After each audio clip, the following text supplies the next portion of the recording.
Coming up on the NESN Bruins Podcast, we discuss what's been a week to forget for the Bruins, try to figure out what is ailing them at this moment, and wonder whether brighter skies are on the horizon for the black and gold. Roll the music.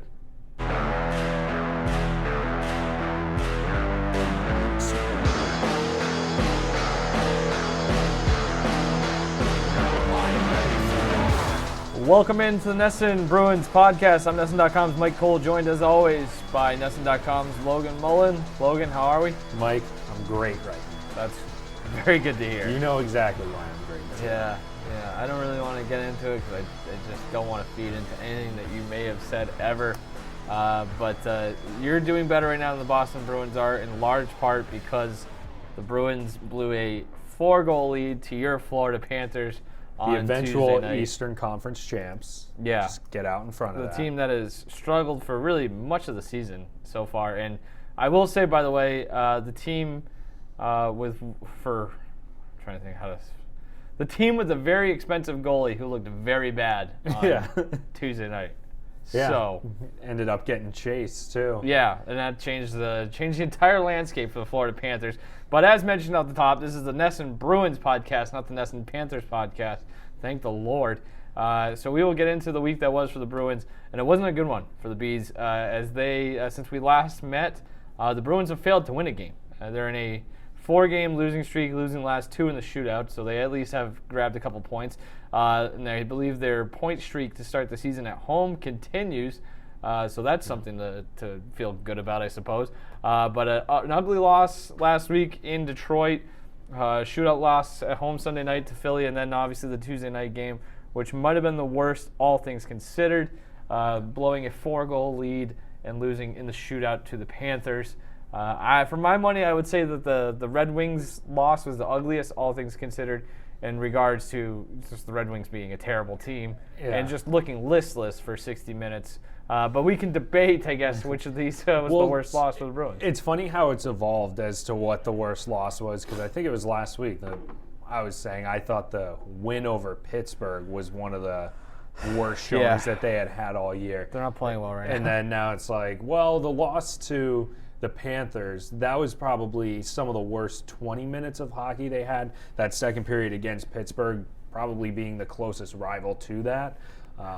But wire to wire, the loss to Detroit was just hideous. I mean, one of, if not the worst team in the NHL. I know, bad teams with bad records are going to be on terrible stretches to, just in general. But what were they? They lost like 11 in a row or something. Yeah, they've been just completely awful, trash, however you want to look at it. I mean, and they've already got a few injuries too. They're without Trevor Daley, for what that's worth. They were without Danny DeKeyser. Whatever. Injuries are part of it, but it's not like Trevor Daley and Danny DeKeyser and Luke Glendening are such franchise-altering players. No. So, whatever. Ugly loss. It's a team they shouldn't have been losing to, and, I mean, whatever, if you want to say if Detroit caught lightning in a bottle because they were playing that one for Robbie Fabry, sure, whatever. Yeah.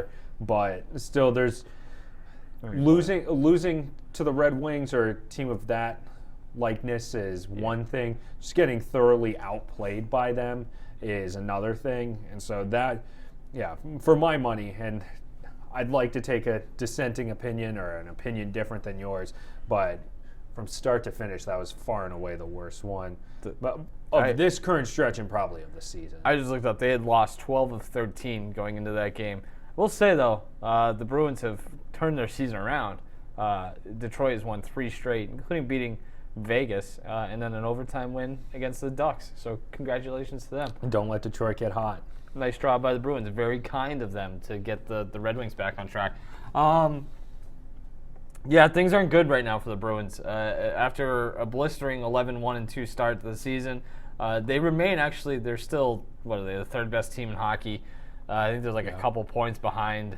And games in hand are stupid, but they do have a game in hand on St. Louis, who has 2 more points than them for second best in the league. Right. Washington leads the East and the NHL with 30 points through 19 games. Again, a little too early to be pacing that, but it is impressive, though, that with the stretch that they've been on, they've gotten points in a few of those games, but that it's not like they completely ceded the division or anything to that effect. So, Yep. All right, let's just a broad question, I guess, to really kick things off here is what's your biggest concern with the Bruins right now? Because there's, you just got to point to the negatives right now. Right. I mean, now there are actually or are there any negatives maybe to you don't pick at. I don't know. I mean, I guess if you have to choose one, it would be, I guess, the goaltending / the defense. Yeah. It depends on how you want to look at it, because there were a lot of defensive missteps and shortcomings and what have you early in the year, but the fact that Tuukka Rask and Jarl Halak were playing so well kind of helped hide those effects, and push them under the rug. And I think there was always a little bit of skepticism that once they came back down to earth, they being the goalies, then you'd start to see the Bruins get exposed a little bit more. I think over the last week we've seen that happen. I think they're going to be tested even more so now that Torrey Krug is out. Not that he's a huge defensive presence, but he's one of those guys where he helped, with his offense, he helped overshadow whatever defensive missteps he had. So whether you want to put it squarely on defense and the fact that they've been giving up plenty of high danger chances to teams you shouldn't be giving plenty of high danger chances to, that's one thing. But also the fact, I mean, we covered last week the Montreal game being one of the worst games we've seen Tuukka Rask play in a while.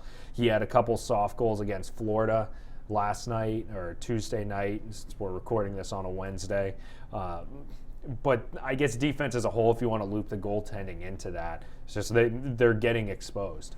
They're still, blows my mind, they're still 4th in the NHL in goals allowed per game, which I think is stunning considering they've allowed, I think, 15 goals in the last 4 games. And actually, if you want to go back to the Pittsburgh game, that would be 19 goals in the last 4 games. So that's not great. And I think it's, the injuries, you mentioned Krug.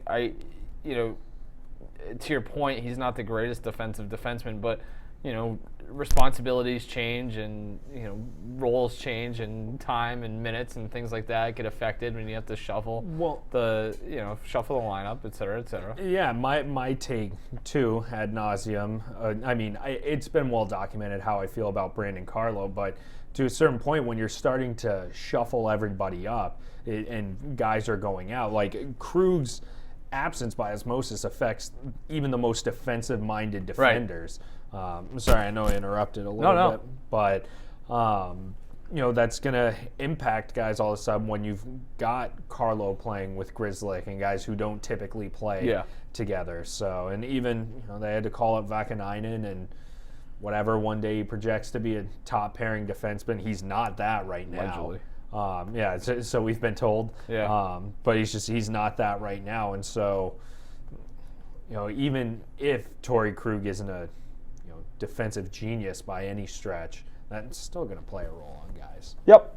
What else was I going to mention? I think just generally speaking, I don't know if it's complacency or what it is, what you want to point to, but I guess maybe a lack of discipline has been a big thing where, you look at the fact that they've allowed 2 power play goals each in 2 of the last 3 games. I mentioned all the goals that they've given up in the last 4 to 5 games. You look at how they're giving up some of these goals as well. I thought that the game-tying goal Tuesday night against Florida was just a complete dumpster fire, especially late in that game when you're trying to hold the lead and you just can't clear the puck. Guys blowing responsibilities. I know, Bruce Cassidy in the moment was upset with the lack of a call with Patrice Bergeron getting his stick held, but even Cassidy said afterwards that they were they're bad structurally. It's just things like that, and it feels like they're all kind of cropping up at the same time. Chara kind of touched on this after the game Tuesday, where they maybe are getting a wake-up call that you're going to get every team's best, especially after how hot that they've started the season. So that's something to keep in mind as well. They've played a pretty tough schedule to this point. It won't get a whole lot easier, at least not in the short term. They've Toronto on Friday night, and then Washington on Saturday night. Yeah, that's tough. Yeah. It is at home, but that's going to be a good litmus test for this team. Kind of if they can get through this weekend and get on course, that'll be a good sign for the long-term prognosis of the club. But I also think, too, there's part of it where, it's a long season. It's what are we, mid-November still? We're not even Thanksgiving. You're going to hit a couple speed bumps here and there. You'd like to see a little bit better job of handling that adversity, and I guess maybe for 40 minutes they were able to do that against Florida. But a team like that has to close the game. I mean, they in 100 years, they've never blown a 4-0 lead. We're going into the third period with a 4-0 lead, and this is the first time since 1989 they've blown a 4-goal lead in the game. So this doesn't happen very often, and that's, I think, that should be enough of a wake-up call, you would hope. Yeah, and things tend to compound. Like you talk about that game-tying goal that the Panthers had. I mean, for one, is it much of a surprise that the floodgates, for the lack of a better term, are going to open for Florida, especially in that position when they had all the momentum? Like, the Bruins are putting themselves in positions that they shouldn't be in. You don't have to worry about how the game's called or your defensive lapses if you're not blowing 4-0. Right, I was going to say, when it's 4-0, there was no problems. And call it unlucky or whatever you want, but look at the last goal of the second period against the Pittsburgh game last week, where it was the guy coming out of the penalty box and he got the puck right at the blue line. It seems like with increased volume lately, been times where guys just get the puck in the neutral zone for the opposing team, and then you look and it's just see ya. The guy's got a one-on-none with the goalie. It seems like breakdowns everywhere, which I know is probably a little dramatic to say, but using the 4-game sample size that we have in front of us, it's just, listless is probably the best term. So what do you think they are? Like, what are they closer to? Are they closer to a team that is just going to run through the league? Or, I mean, I guess nobody is that, but like, are they closer to that, or are they closer to a team that's going to have to win a larger majority than they probably prefer of games, 5-4? Probably the latter. Which is not great. No. And that's not necessarily, that shouldn't inspire a ton of long-term confidence, because that usually catches up to you in the end. Right. But I think, to your point, with the goaltending as good as it was early in the season, it was not blatant, but it was not entirely difficult to see this coming either. Right, and I know some people will complain that the secondary scoring thing's overstated and whatnot, but that's another thing that's overshadowed, some of the issues that the Bruins might have had. Like, I think, for one, it would be unfair to expect the Bruins to continue at the pace that they were at. To begin the year, for them to carry that through an entire season. Like, that would have been unrealistic. And, hey, it's better that it happens at some point during the season than not at all, right? Yeah. But at the same time, they maybe got their expectations up a little higher than they should have been. Because they're a talented team. I mean, they were a game away from winning the Stanley Cup final last year, and they returned largely the same roster. But the same issues have hung around that were there last year. And at various times, those issues are going to get covered up, but it won't be that way forever. And so the fact that they aren't getting heaps of secondary scoring is obviously an issue. The fact that they're still having a fair amount of defensive breakdowns is an issue. They've gotten better at starting on time and there's still been some ugly first periods too. You look at Friday Philly against Detroit, the Philly game. So those things still exist, but by and large, the issues are still around. They're just happening at different times. Like, none of this is totally new, right? The lack of secondary scoring, not totally new. The breakdowns defensively when guys are hurt, not totally new. So they're rearing their heads at different times, and it never lined up in October. Yeah, I tend to agree too. I think that question was fairly obvious what the answer should have been, but I don't know. I just thought it was something to kick around. By the way, totally unrelated. Do you know who leads the NHL in penalty minutes this year? Does he play for the Bruins? No. It was Barclay Goodrow. You know who's number 2? Who? Brad Marchand. Is it? Yeah, this is very weird. That's not surprising. 30 points and 39 penalty minutes. I know there's a misconduct in there or whatever. But I just thought that was this. I mean, it's weird. It's hard to sit here having a podcast and be like, I don't think it's anything really to worry about too much. But that's kind of, I guess, where we're at, because it's not a worry about too much. What do you think they should do to fix it? Or is there anything they can do to fix it? Are they going to need to go start trade deadline talk now, even earlier than we're used to starting? Is there a solution in the short term or the long term in your eyes?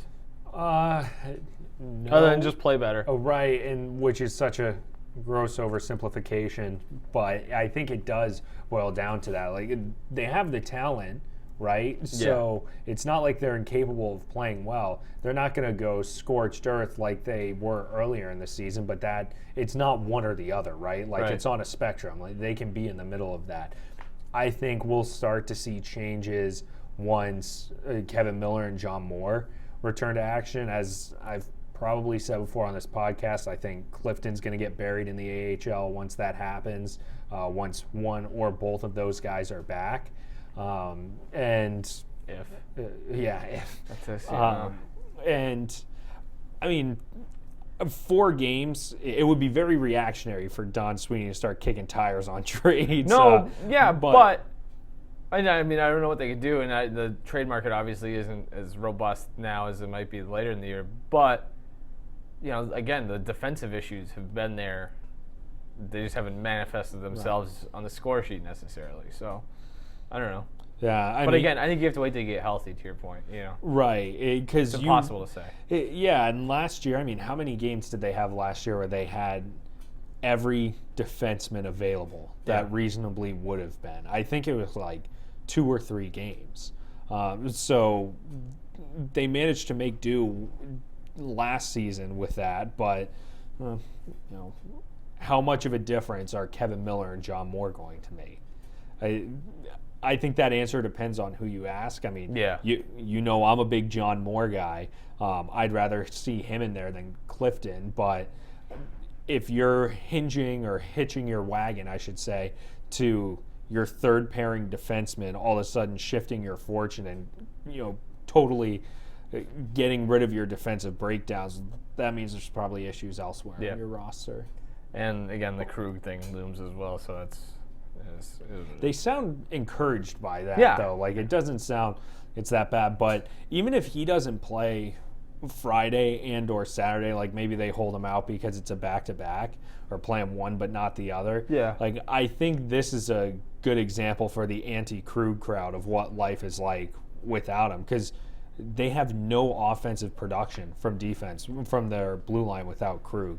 Like, Chara can't really give you what he used to from an offensive perspective.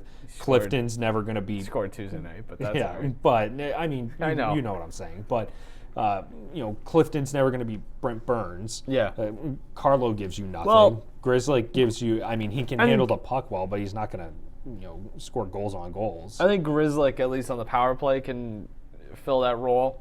And I think the offensive game will only get better as he matures as a player. The problem is like it's not just a zero-sum thing where you just get rid of Torrey Krug and right. You have to replace that offense somewhere. And if it's not going to all be somebody like Grzelcyk, then you're going to have to do it somewhere else, especially on the back end. And who knows again what they have in terms of the pipeline and things like that. I'd love to see McAvoy actually give a crap on offense. Well, that's been an issue. It's a little strong, but that's right. You watch him, and every now and again he does something pretty sharp on offense. You're like, wow, it'd be great if he did this more than once a month.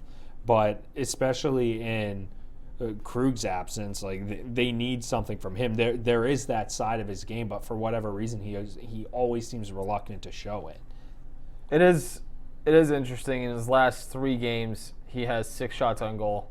So I think he's making a conscious effort to maybe get involved a little bit more.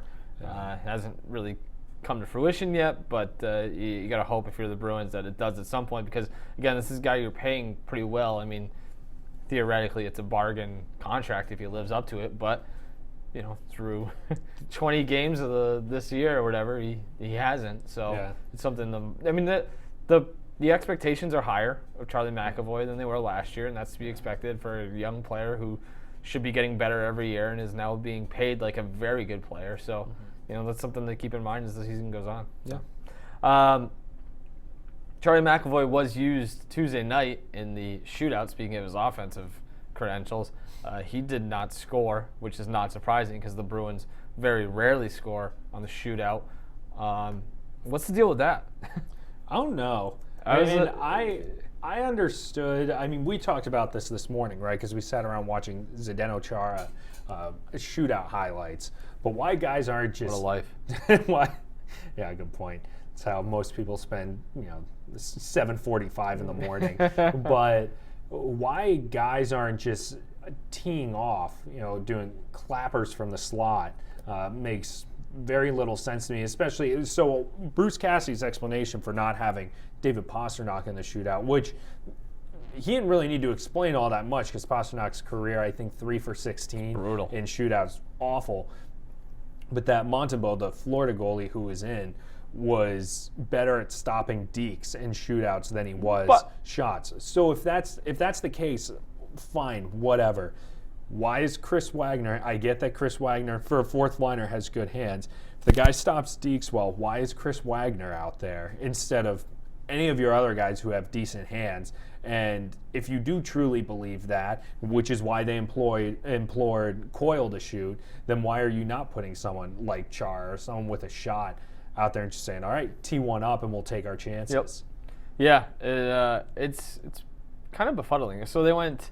What are they, 0-2 now in the shootout this year? 0-3 because they lost to Tampa in the shootout. So that's not great. They were 2-3 last year. The year before that, they were 3-3, which I guess are better numbers than I would have expected.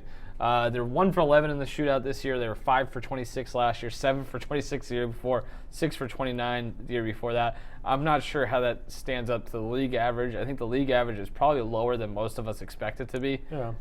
But that's not great. I think that feels like anecdotally that's been an issue for them pretty much ever since the shootout was installed. Which I guess makes sense. I don't know if you want to kick that around. I mean, this is a team that they live off of puck possession and cycling the puck, and right. Especially that first line, you see it every time they're on the ice. It feels like they get a shot where it's a misdirection counter type of play where it's back through the slot, and you're getting a one-timer or whatever, kind of like that old NHL 08 type of way of playing and just scoring everything on one-timers, a misdirection against the defense. But I guess they don't have a lot of guys who translate especially well to the shootout. Yeah, you would think Pastrnak might be it. Right, but so because he doesn't translate well to it, it's like, who do you have? Yeah. Like, there aren't many. I mean, there are guys who you can count on to try and dangle the goalie. I mean, I guess you would think Marchand would be a little better too. But I mean, on my mind's eye, I can see that move where he's like deking out the guy out of his pads and just flipping a backhand underneath the post of the bar. Right. Bergeron's got that one backhand move that he has where he fakes forehand and goes backhand.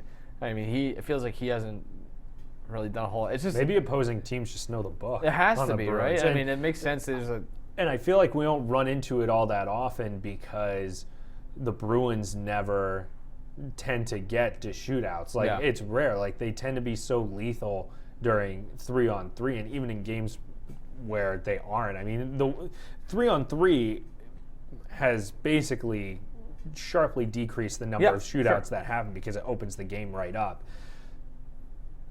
Still, whenever the Bruins find themselves in that situation, I mean, say it's because they're out of practice or whatever, but they just, without using the numbers or just the eye test, like they get into that situation, the automatic thought is, they're probably going to find a way to screw this up, or they're going to get, stoned by the goalie.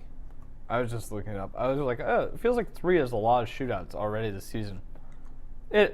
Not really, actually. Florida, by the way, 6 shootouts already. Philly, 5 shootouts. Jersey, 4. So, I don't know. There's no science to any of that. I just think it's interesting. Arizona, by the way, 3-0 in the shootout. Not very sustainable. So I guess that is one of the things where you look at it. It's like, well, the Bruins have lost these 2 games in the shootout. That's probably, that's not a...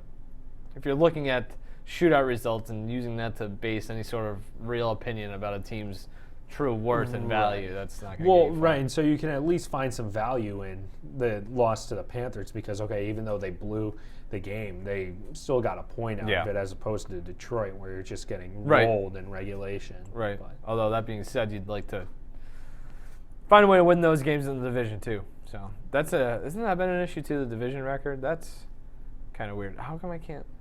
Well, they lost in the shootout to Tampa. They lost to Toronto. They lost to Detroit. They lost to Montreal.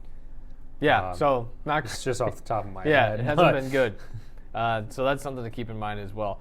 Let's see here. Is there anything else you want to get to today? Anything? Just the Bruins go get Kovalchuk. Yeah. So is that as we were coming in here? I saw that in one place and it looked. The Hockey News was reporting that Kovalchuk's been released by the Kings. We haven't been able to see anywhere. Yeah, I mean the news came out. What was it, Tuesday night, that they were going to take him out of the lineup, and Elliot Friedman reported on Twitter, said he's welcome to practice with the club. He can practice if he wants, I guess, but won't be playing. Then this afternoon, Wednesday afternoon, the Hockey News reported, citing sources, that Kovalchuk's release is being finalized, and now Pierre LeBrun is saying there's still no firm decisions taken. More decisions take place today between his camp and LA.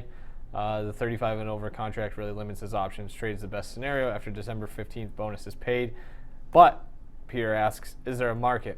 I guess I probably know where you stand here, but is there any fit with the Bruins in the trade market? Probably not. Yeah, whatever fit there might be for the Bruins would be railroaded by his cap hit being north of $6 million. And so my thing is, if they find a way to clear that money out, they shouldn't automatically be replacing it by signing a high-risk Ilya Kovalchuk, who was relegated to the fourth line for the crapbag Kings and now is healthy scratched indefinitely.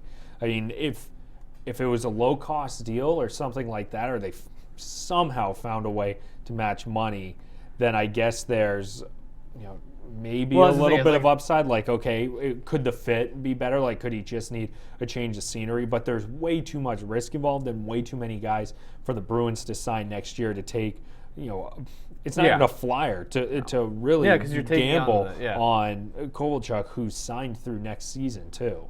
Yeah. With I think its trade list is 7 teams. Next year it's a modified no move. So if they release him, it's something worth looking into. But again, it just seems unlikely. I don't know. It's weird that got out there. I wonder if that's somebody trying to force somebody's hand, which makes it a more uncomfortable situation. There's a lot going on there. So I don't know. It's something to keep in mind. I don't think we're going to get a whole lot of answers today anyway. I think this is a fluid situation that we'll have to keep in mind. But I think there would be a fit if, the money wasn't an issue. Well, and he basically, on paper you could see where the fit would be because he's a right shot, and the Bruins could use a regular right shot on the second and or third lines. It depends pretty much on what they would do with Heinen, but you have nowhere to bury him with the rest of your aging, overpaid forwards, i.e. David Backes, because it would not be smart, and I could never see Bruce Cassidy freeing up the fourth line that works well with Nordstrom, Corrali, and Wagner just to keep 36-year-old Ilya Kovalchuk in the lineup. It's just, I see no way that they make this work from a financial standpoint, and if somehow they did, the fit's risky, right? Yeah. Like, beyond the fact that it looks okay on paper, like it's risky. Yep. Just ask the Kings. Yeah. Okie dokie. I got nothing else. No, me neither. All right, cool. So we will be back next week. The Bruins will have actually next week's going to be a jam-packed show. Yeah, we can review that, and also we will be at the vaunted quarter pole. That's right. So we can readjust our expectations for the 2019-2020 Bruins at that point. Discuss what should be a wild weekend. Oh, popping off, as they say. Is that what they say? I don't know. Okay, so that's it. Nothing else? No. Good talk. Let's do it again next week. All right. I'm Mike. That's Logan. It's been the NESN Bruins Podcast. Thanks for joining us, and make sure to return same spot, same time next week. See you then.